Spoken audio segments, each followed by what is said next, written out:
From Los Angeles to a worldwide audience, this is Boaz Power TV, where we take your life to the next level. Now, internationally known speaker and author, here's Boaz. Hi, welcome to the Power Show. You are part of the Power Nation, and I'm so delighted that you're here. This is episode number 77, Boaz Power TV. I call this, it took nearly half a century. And here at the Power Show, we're all about getting you going and saving time, helping you improve your relationships, your finances, your health, and your career. So I don't want things to take quite as long for you as they might have taken for me. Here's a story I wrote in 2003, and I'm going to take you right back to that moment. So let's say you've just joined me just in time. In a few minutes, we'll be landing. Obviously, I'm on an airplane in 2003. I'm so excited I can hardly wait. The only thing to supersede the excitement of the moment are the tears, as some of the deepest emotions of my life are coming up at the moment. Let's rewind the tape, and mind you, this is 2003, 68 years. My mother had come from Europe, from Poland, through the underground to Palestine in 1935. Her parents and 4 brothers and sisters had perished in the Holocaust. She would eventually become a top accountant for the medical system in Israel, and she would work with Gold Meir, future prime minister. My father came from Austria as a pioneer. Also in 1935, he was a carpenter and a builder. In addition to fighting in several wars, my father built some of the original block homes in the desert of Israel. And so I guess you could say I learned from my mother how to deal with people, and I learned from my father how to build houses. 3 of my uncles from Vienna landed in America in the late 40s. I was born in 1947. My birth certificate actually says Palestine.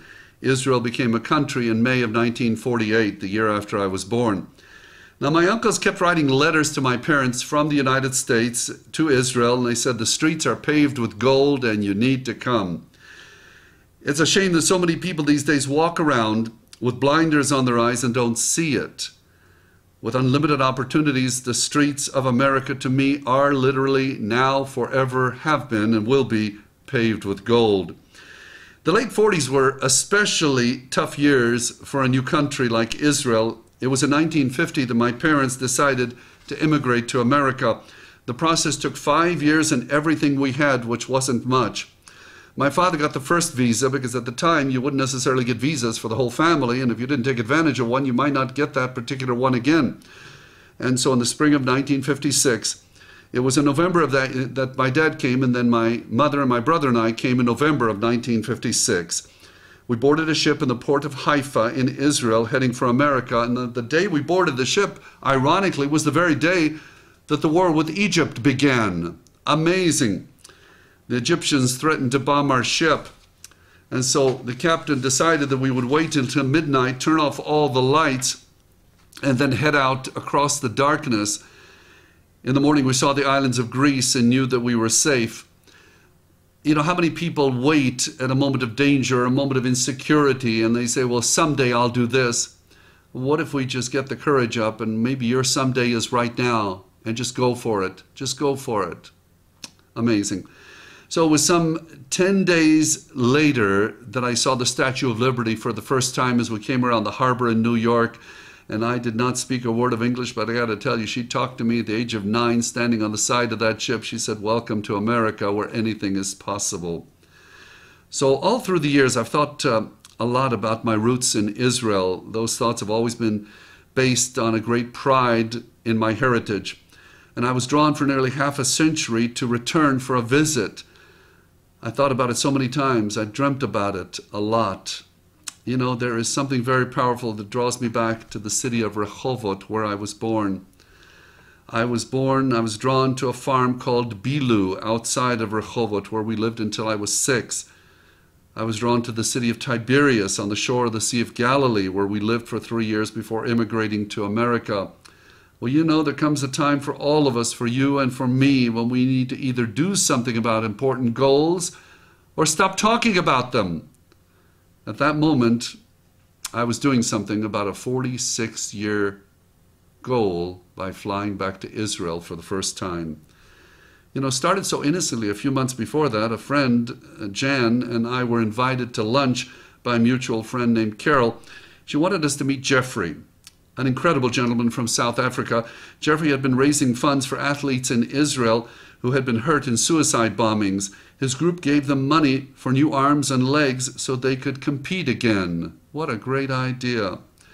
Jeffrey said he was taking a group of 55 people with him to Israel in honor of the country's 55th anniversary in 2003.